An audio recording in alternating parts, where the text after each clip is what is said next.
Бізде тек қана жағымды эмоцияларды, бір жағымды көңіл күйді ғана сезінуді біз құптаймыз ғой. Басымды қатырмаш, сенде қайдағы проблема өзі? Кіп-кішкентай болып, бесіктен белің шықпай жатып. Біздің бастан өткермеген сезімдеріміз шынымен де физикалық тұрғыдан да, эмоциялық тұрғыдан да ешқайда кетіп қалмайды. Жасөспірімдердің бір денесінен бір жағымсыз иіс шығуы, жаңа безеулердің шығуы, соның барлығы сол сепарацияға бір себепші болатын факторлар. Сіз ата-ана ретінде интуитивті тұрғыдан қате жасамайсыз. Бала бұл жай ғана бойы кішкентай, денесі кішкентай, ересек адам емес.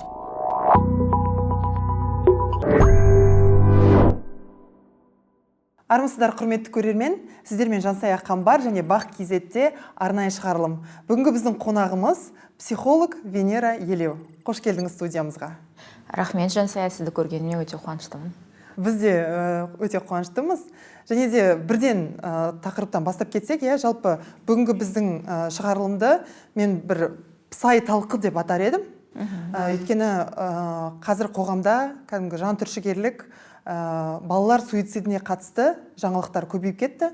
Осыған қатысты осы өзін-өзі қол жұмсауға не әкелуі мүмкін деген тақырып аясында өзіңізбен маман ретінде сөйлескіміз келеді. Қателеспесем, сіз психологияның ішінде гештальт терапевтсіз, оның үстінде сізде жаңағы тәжірибеңіз бар екенін де білемін, ата-аналармен де, жасөспірімдермен де жұмыстың. Сондықтан біздің алғашқы сұрағымыз, жалпы адамды өзін-өзіне қол жұмсауына не әкеледі, не түрткі болады оған? Жалпы мен негізі 8 жылдық тәжірибем бар, соның соңғы 4 жылында белсенді практикамен айналысамын. Және менде ол ересектер және де жасөспірімдер негізгі менің жұмыс бағытым. Және де суицид тақырыбы бұл бір жасырын емес, бұл тақырыппен көптеп келеді деп айтсақ та болады. Менің сондай ойым бар, мен сондай ойда жүрмін, не істерімді білмей жүрмін, мені сондай мазалайды деп шынымен де өте көп келеді клиенттер деп айтамыз ғой енді біздің практикамызда. Бұның негізгі себептері жаңағы ең басында бұл балалар суициді деп алдық қой тақырыбымызды. Бұл жерде балалар дегенде көбінесе кімдер кіреді, соны айтып өтсек. Көбінесе біздің Қазақстанда да, әлемде де балалар деп біз 10-нан жоғары, яғни кіші жасөспірімдік кезең деп айтамыз ғой. Содан асқан балалардың жалпы суицид көрсеткіші ол әлемде де, біздің Қазақстанда да, біздің Қазақстан негізі алдыңғы орындарда әлі де сол баяғы 2010-2009 жылдары ЮНИСЕФ-тің жаңағы статистикасы бойынша айтатын әлі күнге дейін сол сақталып келе жатыр. Өкінішке орай әрине. Және де бұл жердегі соның ішінде балалар суицидіне келетін болсақ, 10 жас пен 21 жас бұл енді пубертаттық кезең ғой, 10 жастан бастап, 14 жастан басталады. Не себепті бұл кезде көбейеді? Негізінен осыдан алып келсек қарасақ болады. Себебі бұл баланың, яғни кішкентай кеше ғана ойнап жүрген баланың жасөспірім шаққа өтетін кезі. Бұл кезде бала ересек емес, әлі кішкентай емес, өте көп физикалық өзгерістер болады, жаңағы жыныстық жетілу дейміз, басқа да өмірдің салаларында жетілулер көп болады, және бала өзін түсінбейді негізі. Шын мәнінде үлкен бір кезеңге өтеді.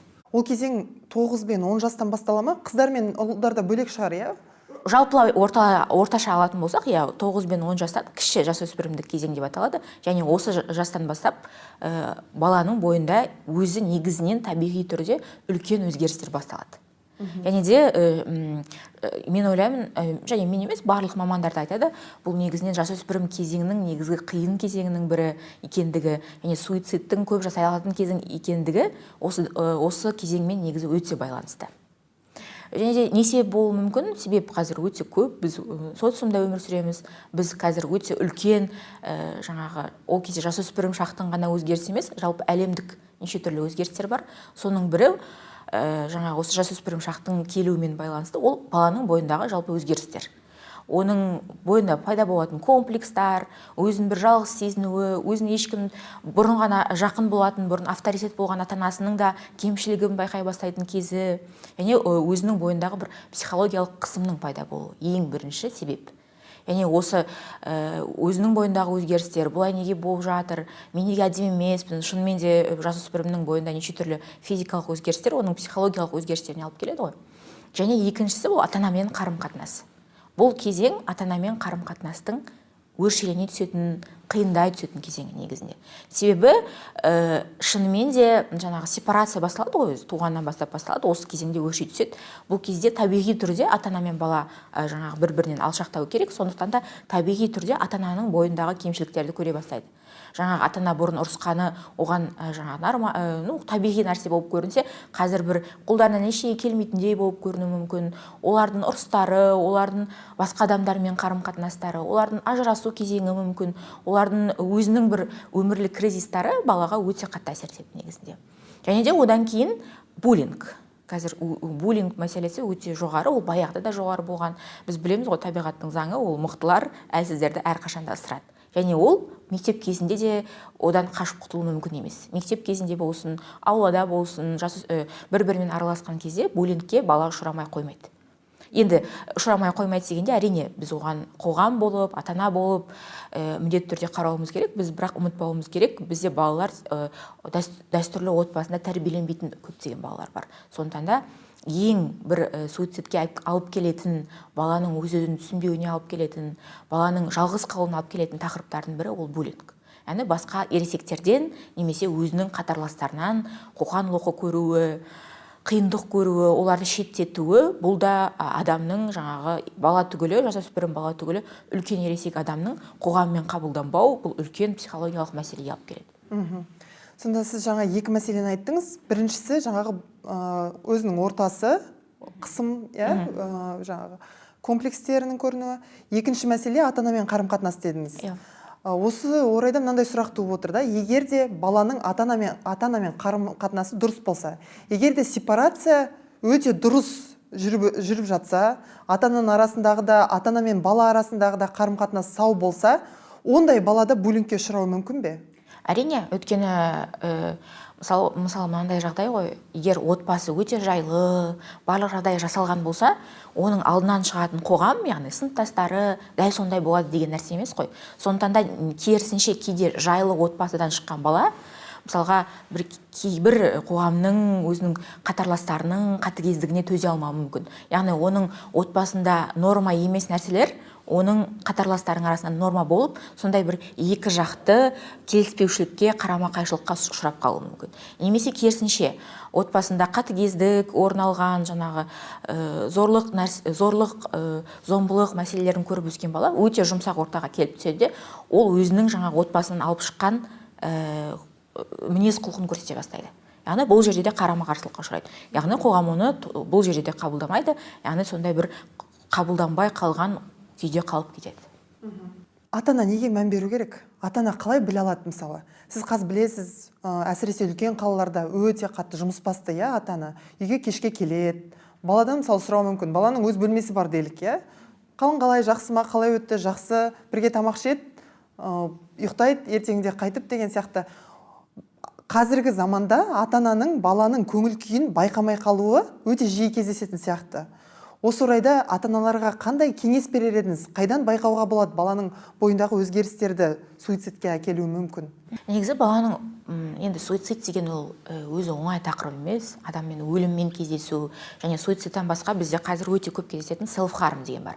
Яғни өзінің денесіне жаңағы әртүрлі жарақаттар енгізу, өзінің денесіне енді бір қорлық көрсету, адамның өз-өзі да.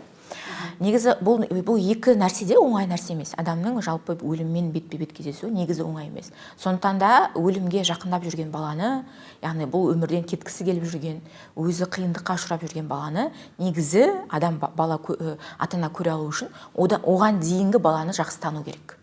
Оған дейін бала қандай, біз айтамыз, шынымен де өте көп уақыт бізде жұмысқа кетеді, қаланың адамдары болсын, ауылдық жердің өзінікі болсын, таңертеңнен кешке дейін ата-ана жұмыста. Бұл рас нәрсе. Бұл енді баланың барлық қажеттіліктерін орындау мақсатында және басқа өзін жүзеге асыру мақсатында ата-ана жұмыста жүреді, бұл рас. Бірақ дегенмен де баланың ең маңызды кезеңі ол бір 7 жасқа дейін деп алсақ болады, 5 жасқа дейін. Осы кезеңде ата-ана өзінің баласын немесе ата-ана өзінің баласын жақсы таныса, одан кейін баланың өзгерісін байқау қиын болмайды негізі. Өйткені ашық жарқын бала томаға тұйық балаға айналып кетеді, немесе бұрын ешкіммен сөйлеспейтін өзі жаңағы интроверт бала бір кезде аяқ асты бәрімен сөйлескіш, бәрімен әңгімелескіш, өте ашық жарқын болып кетеді. Сол үшін ол кезеңде емес, баланы оған дейін кезеңде бақылау керек. яғни ал бұл үшін жаңағы айтамыз ғой бізде эмоционалдық интеллект, яғни баланың өзгерісін бақылау, көру, жаңағы күнделікті бірге өткізетін 4-5 сағат, кешкілік 4-5 сағат, таңертеңгілік 1-2 сағатты көре алу үшін ата-ана негізі мен ойлаймын өзінің сезімдерін өзін жақсы білу керек деп. Өйткені басқаларды көру үшін біз міндетті түрде өзімізден бастауымыз керек. Өйткені жаңағы баланың бойында өте көп сұрақ, ол өмірге енді жақындап келе жатқан адам, ол ең бірінші рет жақынының өлімімен кездесуі мүмкін. Ол ең бірінші рет жыныстық қарым-қатынас туралы сұрақтарға кездесуі мүмкін. Ол бір финанстық, ақша туралы сұрақтарға кездесуі мүмкін. Өте көп. Мүмкін ол ғашық болуы мүмкін біреуге. Мүмкін ол буллингке ұшырауы мүмкін. Мүмкін ол жай ғана бір нәрсені түсінбеуі мүмкін. Ал бала үшін, бала деген ол ересек емес, бала үшін бұл өмірдің соңы болуы мүмкін шынымен де. Ол нәрсені өте сондай жаңағы өте жұқа ғой енді, өте сондай нәзік нәрсені бақылау үшін оған дейінгі кезеңін жақсы білу керек баланың. Және де ата-ана өзін жақсы білу керек.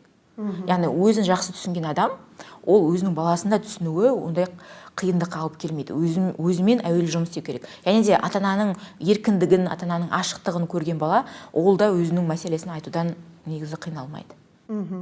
Бірақ осындай кезеңде негізі балалар ата-анасынан алшақтағысы келеді ғой. Өзіңіз айтпақшы, табиғи сепарацияның тағы бір кезеңі басталады, осы кезде негізі табиғаттың өзі жаңағы жасөспірімдердің бір денесінен бір жағымсыз иіс шығуы, жаңағы безеулердің шығуы, соның барлығы сол сепарацияға бір себепші болатын факторлар деп кейбір жерлерде жазылады. Бірақ менің байқауымша ата-аналардың көпшілігі соған көнгісі келмейді. Жаңағы балаларының сол кішкентай болып қалғанын қалайды. Яғни ата-ана бір өзгерістерді байқаса да, жаңағы сол күйі, сол баламен сол жақындықты, сол бұрынғы баяғы жақындықты сақтап қалғысы келеді. Осындай жағдайда ата-анаға сіз қандай кеңес берер едіңіз? Ол сепарациядан қалай өту керек? Ол ата-ана үшін сепарация деген не деген сияқты сұрақтар? Негізі жалпы бізге өте негізі әр адамға, негізі адам ретінде, тұлға ретінде өте психологиялық сауаттылық негізі өте керек, ауадай керек. Біз кейбір нәрселерді жатқа білуіміз керек. Соның бірі біз өмірге алып келген баланы да, алып келгіміз келетін баланың жалпы қалай дамитынын. Негізі сепарация деген ол туғаннан басталады. Ол ата-анадан бөлініп шыққан кезде, жаңағы анасының құрсағынан шыққан баланың өзі өте қиын процесс қой негізі. Баланың тууы, табиғи түрде. Неге? Өйткені сол кезден бастап бала бөлінеді. Яғни бірге өмір сүрді басында, жаңағы құрсақта бір организм болып, одан кейін бөлініп шықты. Сол кезден бастап негізі ата-ана толығымен жауапты болған күннің өзінде де баланың бөлініп шығатын бөлек адам екенін қабылдау керек. Ал енді жарайды, уақыт өтіп кетті, қазір біз енді әйтеуір бір белгілі бір жағдаймен өтті ол кездің бәрі, мүмкін көңіл бөлінді балаға, мүмкін көңіл бөлінбеді, дегенмен де жасөспірім шаққа келіп тоқтадық. Түсіндік, баланың енді бұрынғыдай біз авторитет емес екенімізді, баланың бізден бөлек кеткісі келеді, не істеу керек та? Ең бірінші нәрсе бұл туралы көп білу. Өйткені баламен сөйлесу бұрынғыдай емін еркін, бұл мүмкін емес нәрселердің біріне айналуы мүмкін. Және бұны қабылдау. Өйткені яғни баланың біз жаңағы әрі қарай ешқандай бір жарақат салғымыз келмесе, әрі қарай оны бір толықтығын, тұлғасын бұзғымыз келмесе, бұл нәрсенің заңды екенін, және сіз бұл жерде жалғыз еместігіңізді мойындауыңыз керек. Себебі қаншама әлемдегі адамдар осындай баланың жасөспірімдік кезеңіне өтіп жатқан ата-аналар өте көп.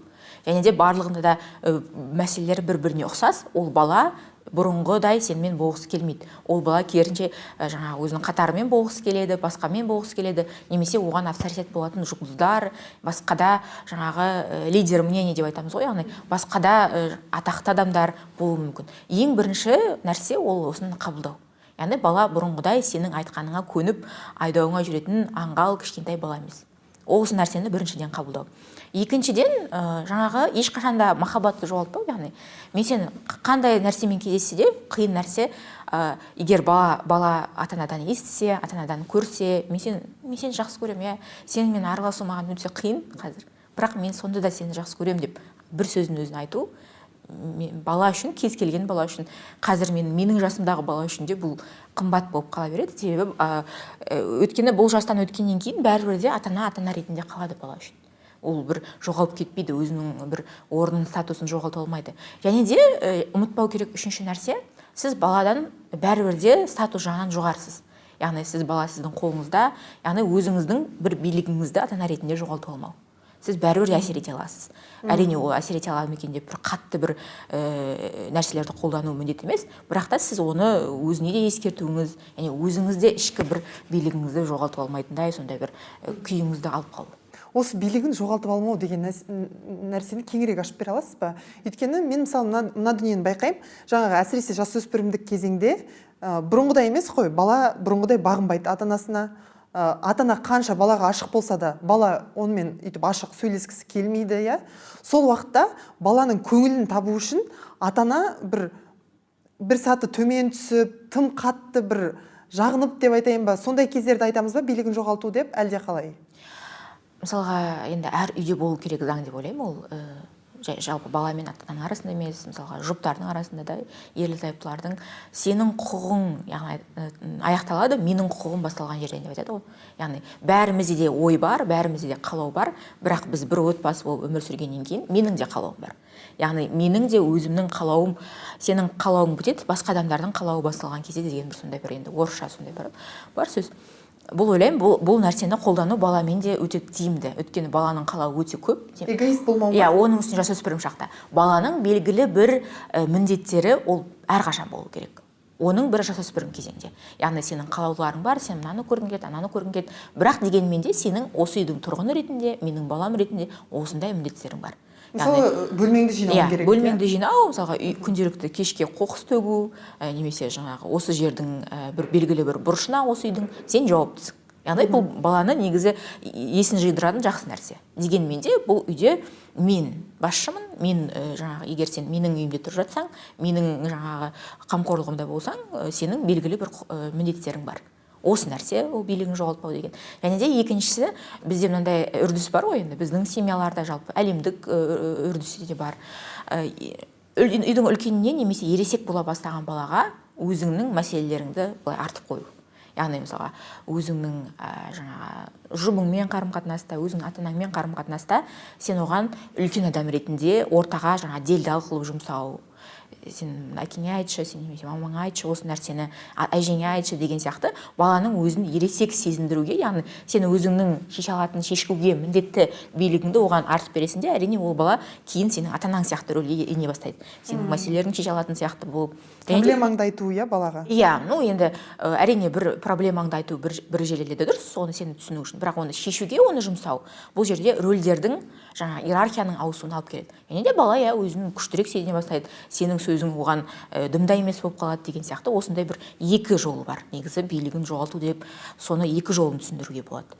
Өзіңді жаңағы бала ата-ана емес, баланың рөліне қойып, өзіңнің мәселелеріңді балаға жұмсай бастағанда шешу үшін. Сол кезде де бір осындай бір иерархияның жойылуына немесе әлсіреуіне алып келеді. Сол кезде оны сен тыңдамайтын бала қайдан пайда болады? Өзің белгілі бір кезеңдерде өзің жасай бастайсың. Өте қызық ақпарат екен. Сосын биліктің жоғалмауы, ата-ана тарапынан биліктің жоғалмауы баланың, қалай айтсам екен, бір жауапкершілігін сезінуіне де бір ықпал ететін сияқты, иә?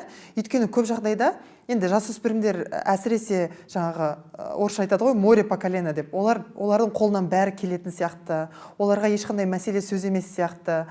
Олар өз қалауын, кез келген қалауын орындауға құқылы сияқты. Солай бір өзін сезінеді ғой. Және де менің байқайтыным, көп адамдар сол жасөспірімдік шақта, психологиялық жасы сол жаста қалып кететін сияқты. Иә? Жаңағы өзі бір сала маманы болса да, бір жасөспірімдік қылықтарға ерік беру деп айтсақ бола ма екен? Осыған бір тоқталып кете аласыз ба? Бұның негізі себептері бар.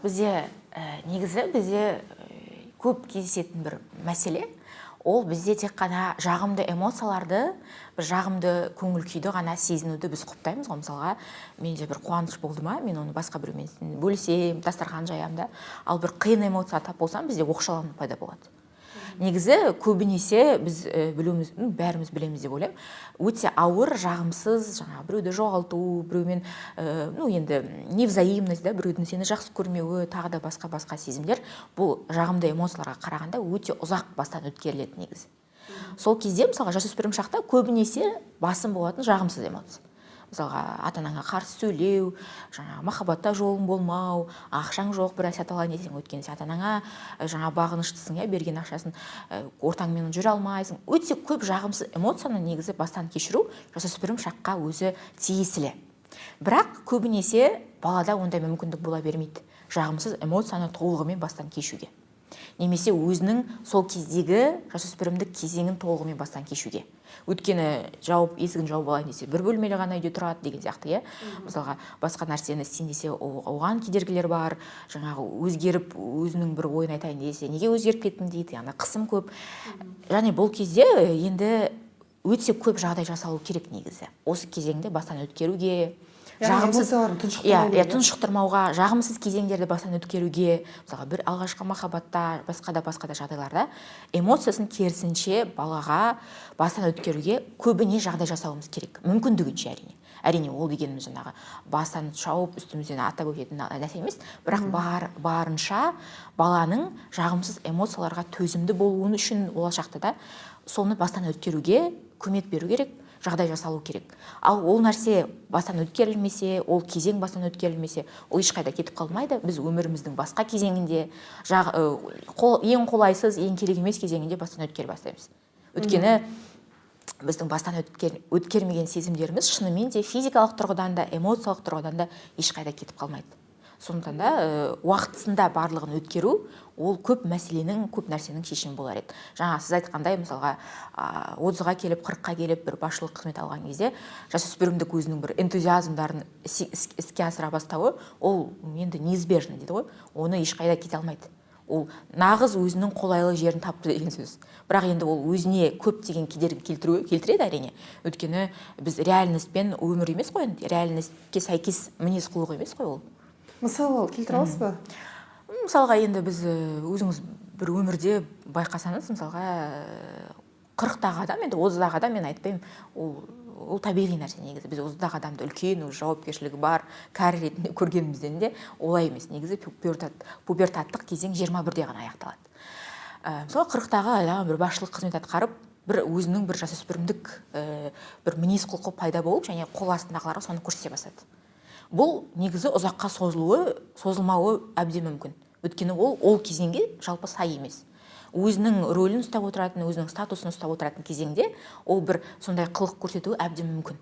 Ол бірақ өзінің өміріне керісінше әсер етеді, кедергі болады. Сол қандай қылық екенін бір мысал керек. Мысалға енді сіз, мысалға менің практикамда болған нәрсені айтып өтейін. Мысалға бір енді үлкен жастағы адам өзінің ішінде бір түсініксіз нәрселердің пайда болғанын байқайды. Мысалға, қазір айтамыз ғой біз енді сәнді сөз, самовыражение. Ол кісі өзі солай бір самовыражация етуді шешкен. Шашын бояп, жаңа өзіне тән емес киімдер киіп, енді олай деп те айтуға болмайды, олай айтсаң тоже эйджизм болып келеді қазір енді. Мысалға, бұрын соңды жасамаған нәрселер жасай бастайды. Киім үлгісін өзгерту, шашын бояу, және өзінен жасы кіші адамдармен махаббат жаңа оқиғаларын құра бастау. Барлығы өзіне бір қарама қарсы, ішінде бір вулкан ойнағандай сондай сезімдерге ұшырай бастайды. Енді біз сөйлесе келе, түсіне келе, оның бір сондай жасөспірімдік кезеңді өткере алмағаны, өмірдің сондай қиындықтарға толы болғанынан, жаңа ата-анасының белгілі бір ол кезде оны қолдай алмаған кезеңі, ол мүлдем, ол адам, ол жасөспірімдік кезеңді жаңағы бәрін көрсетіп, әртүрлі нәрсені көретін кез ғой енді. Өзіңді мұнда көресің, қателесетін, өзіңнің жаңа түріңді, мысалға жараспайтын нәрселерді болса да киіп алып, әртүрлі нәрсені максимально көріп қалуға берілген уақыт деп айтсақ болады. Ол уақытты бастан кешіре алмағаннан кейін, бірақ ол нәрсе, ол қызығушылық, ол қалау ешқайда кетіп қалмайды ғой. Себебі біз өзімізді зерттемегеннен кейін, біз өзімізді білмегеннен кейін, өзіңді білу керек, бір өзіңнің ішкі қалауың ешқайда кетіп қалмайды. Сол нәрсе ол адамда тұрған, және де сол бір енді 50 жасқа тақаған кезде ояна бастаған. Және ол адам ол кезеңді өткерді басынан, онда тұрған ештеңе жоқ негізінде. Егер сенің қалауың сол болса, немесе керісінше сен 50 жаста өзіңді жақсырақ білгеннің әсерінен сенде басқа бір өмірің, басқа бір бағытқа, өте жақсы бағытқа бет бұру мүмкін. Мысалға, осындай мысал келтірсек болады. Өте жақсы мысал екен. Мен көп байқаймын, қоғамдық көлікте болсын, жаңағы оқушылардың ата-аналары қазір өз балаларына шаш бояуға рұқсат береді. Сонда ол да бір сондай бір кезеңнің көрінісі ғой, және де оған ата-ана тыйым салмағаны дұрыс, иә? Әрине, қолдаған дұрыс. Өйткені негізі ең басты кез келген мәселені шешетін, әрине адамдар адекватты болса, психикалық тұрғыдан, ол әңгімелесу ғой. Қанша жерден бала саған бір тікен сияқты қарсы келіп тұрса да, сен оған бір-екі жылы сөз айтсаң, сен оның өміріне қызығушылық танытатынды білдірсең, сен оны жақсы көретінді сездірсең, оның алдында ермейтін адам жоқ деп ойлаймын. Әңгімелесу барысында неге оның олай жасағысы келетіні бәрі түсінікті болады. Ол жасқа сай нәрсе, жасөспірім жасқа сай нәрсе. Ол тіпті 30 жасқа кейбір адамдардың енді бәрі бізде бірдей жасөспірім шақ 10-нан 21-ге дейін жүрмейді ғой. Біреуімізде кеш болуы мүмкін да. Мысалға, егер сіздің жаңағы жұбыңыз аяқ астынан бір өзгеріп кетсе, әңгімелесу арқылы түсіністікке келуге болады. Кез келген жағдайда. Кез келген жағдай, кез келген мәселенің енді бір шешіп тастамаса да, оның өзіңіз үшін тыныштық табу үшін ең жақсы диалог құруды үйрену, коммуникативті қабілетті дамыту негізі. Егер сізде сол дамыса, сол болса, интуитивті тұрғыдан ол сіздің туған балаңыз болса, немесе жақын адамыңыз болса, сіз білесіз сонымен қалай сөйлесу керек екенін. Яғни кез келген мәселенің шешімін әңгімелесумен табуға болады. Венера, осы жерде көрерменге бір мысал көрсетсек, иә? Жаңа біз коммуникацияны, баламен коммуникацияны жақсарту туралы айтып жатырмыз, иә? Мысалы, сіз ата-ана деп айтайық, мен жасөспірім баламын. Сіз жұмыстан шаршап келдіңіз. Сіздің менен басқа да бірнеше балаңыз бар. 4 бала деп айтайық, иә? Сіздің жұмысыңыз бар, сіздің жолдасыңыз бар, ол да басты ауыртатуы мүмкін, иә? Енді мен мына жерден келем, мектептен, мен келемді айтам. Мен бәрі жынымды келтіреді. Мен сабаққа барғым келмейді. Мен мына мектепте оқығым келмейді. Мен сыныптастарымды жек көрем, мен мұғалімімді жек көрем, мен бәрін жек көрем, деймін. Сол кезде ата-ана қалай жауап беру керек? Әдетте біздің ата-аналар қалай жауап береді, иә? Басымды қатырмаш, сенде қайдағы проблема өзі? Кіп-кішкентай болып, бесіктен белің шықпай жатып деп. Осындай бір, қалай айтсам екен, жаңа өзіңіз айтпақшы, эмоцияны басып тастаймыз, иә? Ал осындай тұста жаңағы психикасы сау, коммуникациясы дамыған ата-ана қалай баласын қолдау керек? Мен жансая, мен саған сенемін негізі. Мен саған сенемін. Не болды айтшы, неге? Мен мүлде мектеп дегенде мен негізі өтіп кетуші едім. Мен сені жалпы толығымен түсінемін, балам, қызым. Шынымен де өткен мектеп ол ең қиын менің өзімнің өмірімде кезеңдердің бірі. Мен сен қазір айтқаныңа сеніп тұрмын. Айтып берші маған, не болды сенде? Кім саған тиісті? Өте. Мен біртүрлі өзім қалай айтсам екен, бір ішімде бір жұмсарып қалғанымды сездім да, бір сондай жағымды бір эмоция сездім да. Өйткені біз шынымен де қазір енді кез келген жағдайда, енді мектептік шақ бәрімізде де өтті ғой, мен шынымен де айтам, мектептік шақ өте стресстік, өте қиын кезеңдердің бірі болды. Дегенмен де мен өте жақсы оқыдым, мен белсенді болдым, дегенмен де мен білем да, мектептің өте қиын екенін. Шынымен де бала үшін, баланың қажеттіліктері үшін кейбір кезде шынымен де керек емес нәрсе болып қалуы мүмкін да. Бірақ та енді мен айтпаймын мектеп керек емес деп, әрине керек. Бірақ сонда да оның айтқанында шынымен де шындық бар. Бірақ сол шындығында сіз өзіңіз белгілі бір үлкен адам ретінде жауап беруіңіз керек. Шынымен де мен саған сенемін. Бірақ та не болып жатыр айтшы? Мүмкін ода кәдімгідей жек көретіндей бір оқиға туындаған шығар. Өйткені біз әрдайым сенуіміз керек балаға. Өйткені ол үшін бір жек көрінішті болған нәрсе үлкен адам үшін қарапайым нәрсе болуы мүмкін да. Жаңағы ол адаммен келісімге келу, бірақ балада көптеген скиллдар жоқ қой, көптеген қабілеттер жоқ. Біз соны түсінуіміз керек та. Сені жек көруің дұрыс, бірақ та мына жерде мынандай болған екен ғой, деген сияқты ішіне кіріп, кішкене баланың мүмкіндігін және де оның бір эмоционалды мүмкіндігін, физикалық мүмкіндігін еске алуымыз керек. Яғни бұл жерде сіз баланың жағдайына түсіп тұрсыз ғой, иә? Өйткені біз көбінесе жаңағы ата-аналар былай өз биігінен қарайтын сияқты да, иә? Ой, сенің проблемаң не ол? Мен болсам мектепте оқып жүретін едім. Сен қазір дәрісінде кезің ғой, ұйықтайтын кезің ғой деген сияқты, иә? Мен алдында да айттым, бала бұл жай ғана бойы кішкентай, денесі кішкентай, ересек адам емес. Бала бұл кәдімгідей бала. Баланың психологиясы шынымен де бізден өте қатты ерекшеленеді. Бала ол өте субъективті ойлайды. Яғни бала үшін жаңағы уақытым жоқ деп айтқанның өзі травма деп қазір біз күлеміз ғой, бірақ шынымен де бала үшін бұл өмірдің кәдімгідей соңы сияқты болуы мүмкін. Неге? Өйткені балада көптеген сфера дамыған жоқ. Бала оны толығымен былай үлкеннен ашып қарай алмайды. Сонда да баланың психологиясын жақсырақ білу. Бір енді ол бір білімімізді арттыру, яғни сен осы баланы өмірге алып келгеннен кейін осы баланы жаңа өсірем деп, ол бәрібір де кетіп қалатын бір үлкен тұлғаны өмірге алып сондай өзіңе бір үлкен риск алғаннан кейін ол кім екенін жақсырақ тануға ұмтылу, мен ойлаймын, бұл норма нәрсе деп. Ал жалпы осы балалар суициді мәселесіне келген кезде баланың қызығушылықтарына мән берген қаншалықты маңызды?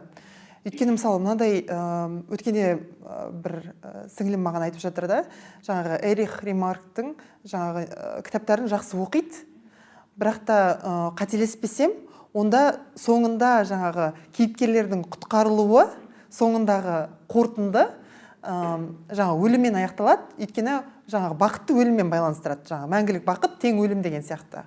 Сол кезде мен ойлап қалдым, егер де сондай кітапты оқыған бала болса, мүмкін ол да бір кез келген қиындықтан шығар жолды өлім деп ойлар деген сияқты. Сол сияқты қандай қауіпті бәлкім сондай хоббилер болуы мүмкін бала үшін? Осы жерде айта кететін нәрсе, қазір енді біз оны өміріміздің бір бөлшегі деп қабылдайтын нәрсе, ол интернет. Интернетті біз мойындауымыз керек, онсыз өмір жоқ екенін, біздің бір бөлігімізге айналған, және де қазір бір ақылы нелер бар, қосымшалар, және тегін қосымшалар бар, немесе настройкалар бар да, жаңағы компьютердің. Біз баланың не қарайтынын қарауымыз керек. Бізде қанша жерден уақыт жоқ болса да, белгілі бір сайттарға тыйым салуымыз керек. Мен осы жерде осыны айтқым келіп отыр. Одан кейін сіздің жаңа қызығушылық деген сұрағыңызға тоқталып өтейік. Өте қатты айтқым келіп отыр да, өйткені есімнен шықпай тұрып, интернетпен біте қайнасқанымызды мойындап, қандай сайттарға кіретінін баланың, және де белгілі бір сайттарға өзіміз бұғат салуымыз керек. Яғни родительский контроль деген бар, ата-ананың контролі, бақылауы. Ол нәрсе бүкіл жерде бар. Ол нәрсе қолжетімді. Немесе жаңағы белгілі бір қаражатқа сатып алуыңызға болады. Немесе тегін версияларда бар. Мен өзім білемін да, өйткені. Айтып бере аласыз ба? Мысалға YouTube-тың өзінде, YouTube енді көп отыратын нәрсе, мысалға мен өзімнің ол YouTube-да негізі контент өте көп, әртүрлі контент. Және де сол кезде сіз өзіңіздің балаңыздың жаңағы аккаунтына родительский ата-ананың бақылауы деген настройканы қойып қоюыңызға болады. Яғни мынандай сайттарға, мынандай тақырыптардағы видеоларды жаңағы сөздер жазып қойасыз, тыйым салынады, мындай тақырыптарды көруге болмайды, көрсе сізге бірден хабарлама келеді, және де сіз оны блоктайсыз, яғни оған бұғатта аласыз. Және сол сияқты сайттарға да бұғат. Яғни ол дегеніміз өте жақсы нәрсе. Өйткені баланың ойына әсер ететін ақпараттар ағымы өте көп, ол оның бір хоббиіне айналып кетуі мүмкін. Біз білеміз да, балаларды жаңағы суицидке бағыттайтын жаңағы ағымдар өте көп негізінде. Жарнамалайтын, балаға жаңағы миын улайтын деп айтсақ та болады. Ондай сайттар да, ағымдар да, ондай контенттар да өте көп. Сондықтан да ата-ананың бақылауы деген жаңағы родительский контроль деген нәрсені әр ата-ана өзі қосу керек деп ойлаймын. Өйткені сіз не көріп, не қоятынын күнделікті бүйтіп қарап отыру мүмкін емес. Бұл біріншіден. Екіншіден, жаңа хоббина келетін болсақ. Хоббина негізі қызығушылық таныту керек. Бірақ та жаңа сіз айтып отырсыз ғой, ол кітапта өліммен аяқталады деп. Негізі өмір бар жерде негізі өлім бар. Баланы өлім тақырыбымен таныстыру, жалпы өлім тақырыбы ол бала тұрмақ, үлкен адамның өзіне кей адамдар өте ауыр қарайды. Жолағысы келмейді, ойлағысы келмейді ол туралы да. Бірақ та неге ол жасөспірім шаққа суицидпен қатар келеді да, мысалы. Өйткені бала өте қызығады бұл тақырыпқа. Өйткені менің жақыным болды, әжем болды, қайта кетіп қалды. Жоқ. Ал ата-ана өзі ол тақырыпқа жақындай алмайтын болса, ол тақырыпты біле алмайтын болса, ол тақырыппен кездесе алмайтын болса, ол балаға түсіндіре алмасы анық. Ал балаға түсіндіре алмасаң, сен түсіндірмесең, ол өзі түсініп алады. Өзі түсінетін көздер табады. Өлім табу тақырып болмау керек. Өлім табу тақырып болмау керек, ең біріншіден. Ол ашық тақырып болу керек, олмен сөйлесе алу керек. Сіздің өзіңіздің жаңағы ойыңыздың жеткен жеріне дейін түсіндіріп көруге тырысуыңыз керек. Өйткені сіз ата-ана ретінде интуитивті тұрғыдан қате жасамайсыз. Яғни сіз жақсы жасамасаңыз, жаман жасамайсыз. Яғни өзіңізге қиын болса, сіз өзіңізден бастаңыз. мен осындай тақырып естісем естігім келмейді да. Мен мысалға осыны жақынымды жоғалттым, бірақ маған қиын қарау, маған ол жаңағы ондай ауырлықпен кездесу қиын дейтін болсаңыз, өзіңізден бастауыңыз керек. Өйткені бала бұл тақырыппен кездескісі келеді, білгісі келеді, адамдардың қайда кетіп жатқанын білгісі келеді. Өйткені өмір деген бір үлкен жол бар да, ал одан кейін қайда кетеді. Сондықтан да өлім тақырыбы жалпы өз тақырып ретінде ашық болу керек. Содан кейін өйткені ол бала оны кітаптан іздеген кезде оған түсінікті болады. Оған бір біз жасыра берген сайын ол ешқашан қашып кетпейді. Жасыра берген сайын керісінше жаңағы жыныстық сауаттылық сияқты оған барғысы келіп тұрады. Оған білгісі келіп тұрады, ашқысы келіп тұрады. Мүмкін ол бала мүмкін ойламайтын да шығар. Мен қазір өзіммен бірдеңе болады. Жай ғана көргісі келіп тұру да мүмкін да сол нәрсені. Сондықтан да ең біріншіден кез келген хоббиға келетін болсақ та, қызығушылыққа келетін болсақ та, ата-ананың эмоционалды кеңістігі өте үлкен болу керек. Сөйлесе алатындай болу керек. Ал ол үшін адам өзінен бастау керек. Шынымен де өйткені біз жаңағыдай бір ата-ана болғаннан кейін біз универсалды адамға айналып кетпейміз. Біздің де бір өзіміздің адам ретіндегі қиыншылықтарымыз болады. Егер балада сол қиыншылықтар көрінсе, көрінуі бек мүмкін, өйткені біздің көптеген қиыншылықтарымыз өзі балаға беріп жатады ғой. Сонда да демек сіздің өзіңізбен жұмыс жасайтын уақытыңыз дәл осы уақытқа мүмкін келген шығар. Көп жағдайда сіз жаңа ата-ана өзіне сену керек. Өйткені интуитивті тұрғыда ата-ана дұрыс дейді деп айттыңыз. Бірақ қазір енді ақпарат көп заман. Ата-аналардың көп жағдайда өздерін кінәлайтынын байқаймын. Баласы кез келген бір қиындыққа тап болса, өзін кінәлайды. Сосын жаңағы ақпарат көп болғандықтан, мысалы, мына жағдайда не істесем болады деп, ана маманға барады, мына маманға бару мүмкін, көп интернетте іздену мүмкін. Ал мамандар әртүрлі айтады ғой. Біреу былай айтады, біреу алай айтады. Сол кезде ата-ана қайдан көмек іздерін біле алмай дал болуы мүмкін да. Осындай кезде жаңағы сіздің сөзіңіз біртүрлі бір сенім ұялататын сияқты, иә. Сіз интуитивті тұрғыда жақсы істейсіз деген сияқты. Осыған тоқталып кете аласыз ба? Негізі кез келген ата-ана бірдей тәрбие бермейді ғой балаға. Және ол деген ол дұрыс нәрсе ғой. Өйткені әр балаға бірдей тәрбие керек те емес қой, иә, солай ма? Әрине. Өйткені біз қанша жерден ата-ана болсақ та, біреудің жары болсақ та, біреудің баласы болсақ та, біз ең бірінші өзіміз үшін жеке адамбыз. Біздің өзіміздің қалауымыз бар, қызығушылығымыз бар, біздің өзіміздің біз адамбыз. Негізі бәрін алып қарағанда ең бірінші біз тұлғамыз, тұлғамыз жеке. Және де мынандай нәрсе, мен ата-анаға қолдау болсын, осы біздің бағдарламамызды көріп отырған әрбір адамға қолдау ретінде айтарым. Біз негізі кез келген таңдау жасаған кезде біз ойланамыз ғой өте қатты, дұрыс жасадым ба, дұрыс емес болды ма. Бірақ біз түсінуіміз керек, біз кез келген таңдау жасаған кезде сол уақытқа, сол кезге, сол өзіңнің ішкі жағдайыңа байланысты біз негізі ең дұрыс таңдау жасаймыз. Өйткені жағдай әртүрлі болуы мүмкін, адамның ішкі күйі әртүрлі болуы мүмкін. Біз өткенімізге қараған кезде болады ғой, мынаны дұрыс жасадым ба екен, жасамадым ба екен, ата-ана ретінде, жар ретінде, бала ретінде, бір ата-ананың баласы ретінде да біз түсінуіміз керек. Бізде сондай бір өзіміздің сенімді болуымыз керек, және оған біз әр кезеңге лайықты, әр кезеңге дұрыс, өзіміз үшін ең біріншіден дұрыс таңдау жасаймыз. Өйткені олай дұрыс таңдау жасамауымыз мүмкін емес.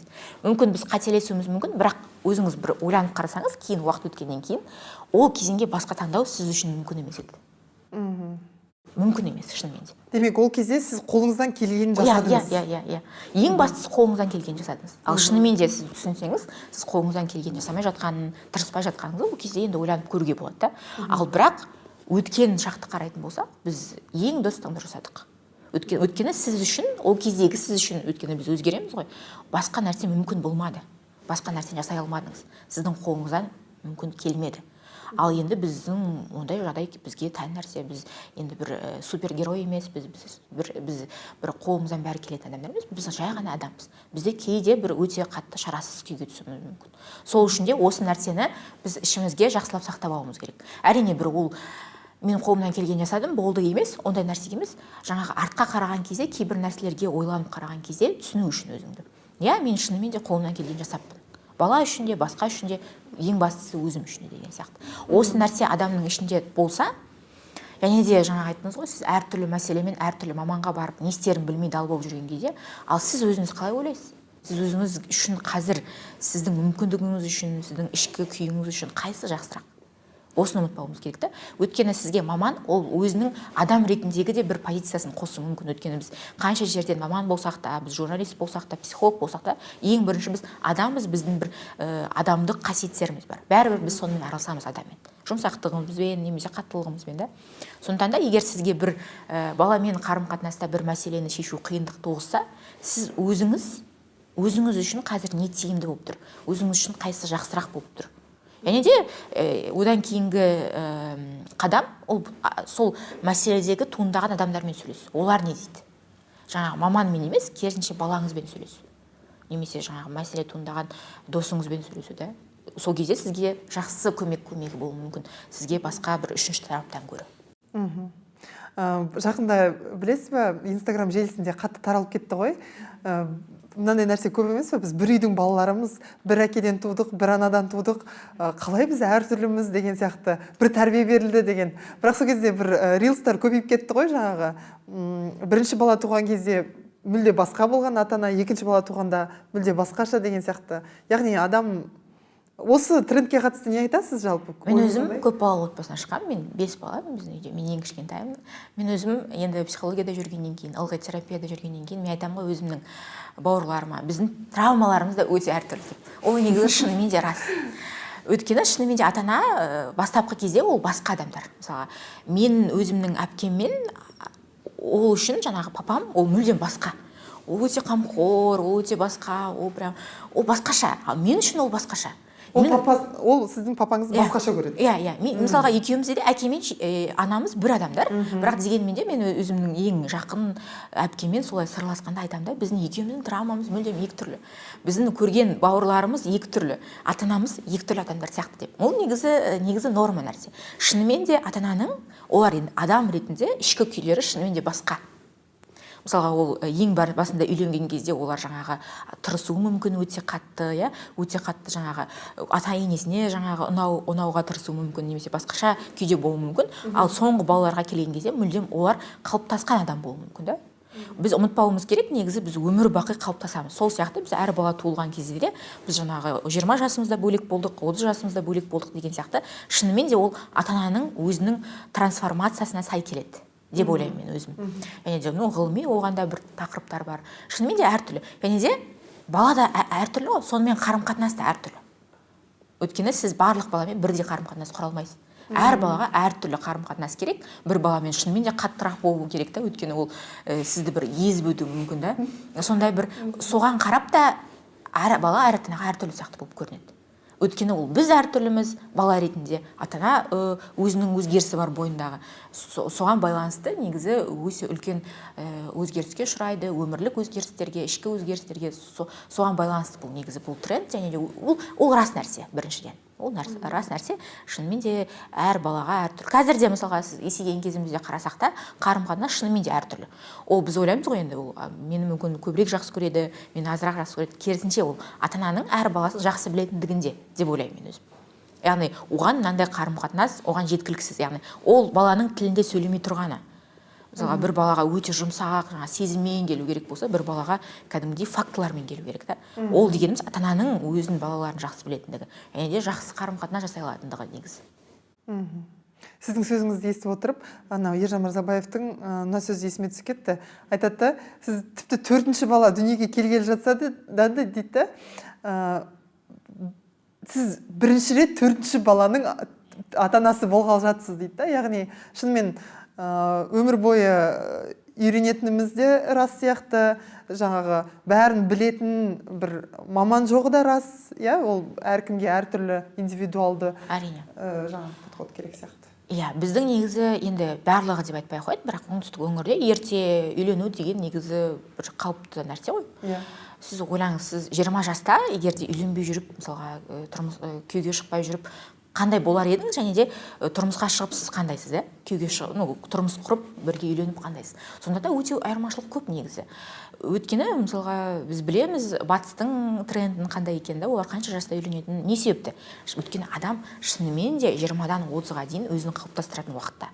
Ал бізде көбінесе енді көп отбасыларда ол кезде үйленіп, балалы болып, үлкен ағалар мен тәтелер сияқты отырамыз ғой енді біз. Сол сай болғаннан кейін ол өзіңнің дамуын екінші орынға ығысып кетеді. сен өзің арпалысып жүріп дамисың ғой. Өйткені баланы бағу ол оңай емес нәрсе шынымен де. Әр ата-ана ол бір үлкен рискті алатын және қолынан келетін өте батыл адамдар негізі, батыр адамдар. Сонда да өзіңнің дамуың екінші орынға ығысқанмен де, бірақ та ол тоқтап қалмайды. Сен өзгерістесің. Сол себепті де әр балаға жаңадан қарайтының ол рас нәрсе. Венера, көп рахмет сізге. Біздің арнайы шығарылымымызға келгеніңізге, өзіңіздің эксперттік пікіріңізбен бөліскеніңізге. Мен ойымша, мен үшін де, мысалы, осыны көріп отырған көрермен үшін де, әсіресе ата-аналар үшін де пайдалы ақпарат айтылды деп ойлаймын. Енді жаңағы өзіңіздің бір тілегіңізбен бе, бәлкім ата-аналарға бір кеңесіңізбен бе бұл бағдарламаны қорытындылаймын десеңіз, қоштасам десеңіз. Рахмет Жансая, көп рахмет. Түсірілім тобына да көп рахмет. Шақырғандарыңызға көп рахмет. Себебі біз ойлаймыз ғой, мысалға, маман ретінде біз ғана керекпіз деп, негізі жоқ. Әркім өзінің керектігін түсінеді осындай жаңа шақыртулармен, осындай кездесулермен. Сіз де менің бір керектігімді сондай арттырып қойдыңыз. Мен де сізге керек екенімді түсіндім дегенде, сол үшін де барлығыңызға көп рахмет. Және де көріп отырған әр адамға, ата-ана болсын, бала болсын, ең біріншіден айтарым, қазір біз дәстүрлі отбасыға енді көбінесе үйрендік қой, ана бар, әке бар, бала бар деген сияқты да. Қазір көбінесе қоғам өзгерді, трендтер өзгерді. Дәстүрлі отбасы деп біз кез келген отбасын айта аламыз. Жалғыз басты ананың да, жалғыз басты әкенің де, немесе әжесі мен анасының қолында тәрбиеленіп өскен баланы біз қазір түсінуіміз керек. Ондай отбасыда негізі дәстүрлі отбасыға жатқызылады.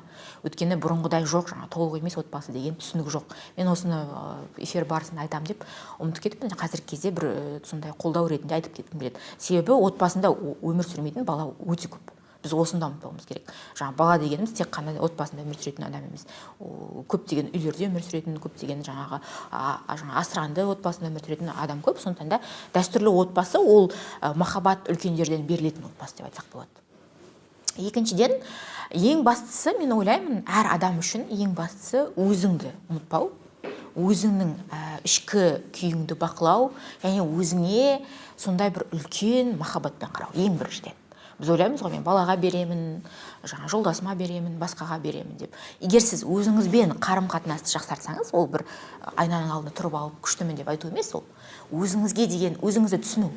Мен қандаймын, мен кіммін? Мен осы уақытқа шейін балам деп кеппін, басқа деп кеппін, мен не қалаймын жалпы?